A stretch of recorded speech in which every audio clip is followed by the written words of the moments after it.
ಅವನು ನಿದ್ರೆಯಿಂದ ಎಚ್ಚೆತ್ಕೊಳ್ತಾ ಇದ್ದಾಗಲೇ ಆ ಎಲ್ಲ ಘಟನೆಗಳು ಕೂಡ ಕಣ್ಮರೆ ಆಗ್ಬಿಡುತ್ತೆ. ಹಾಗೇನೆ ಈ ಒಂದು ಜೀವನ ಕೂಡ, ಜಾಗೃತ ಅವಸ್ಥೆಯಲ್ಲಿ ಮನುಷ್ಯ ಮಾಡ್ತಾ ಇರೋ ಜೀವನ ಕೂಡ ಇದೇ ರೀತಿ ಕನಸಿಗೆ ಸಮಾನವಾದದ್ದು ಅಂತ ಅರ್ಥ ಮಾಡ್ಕೋಬೇಕು. ಜ್ಞಾನಿಗೆ ಈ ಲೋಕ ಸ್ವಪ್ನವತು ಅಂತ ಶ್ರೀರಾಮಕೃಷ್ಣ ಪರಮಹಂಸರು ಹೇಳ್ತಾರೆ. ಜ್ಞಾನಿಗಳಿಗೇನೋ ಇದು ಕನಸಿಗೆ ಸಮಾನವಾಗಿರುತ್ತೆ ಈ ಜೀವನ, ಇನ್ನು ಅಜ್ಞಾನಿಗಳಿಗೆ ಇದು ನಿಜವಾಗಿರುವಂತೆ ತೋರುತ್ತೆ.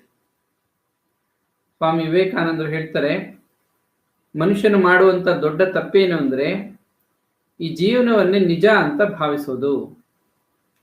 ಇದು ನಿಜ ಅಂತ ಭಾವಿಸೋದ್ರಿಂದ ಈ ಜೀವನದಲ್ಲಿ ಸುಖವನ್ನು ಪಡಬೇಕು, ಅನುಕೂಲಗಳನ್ನ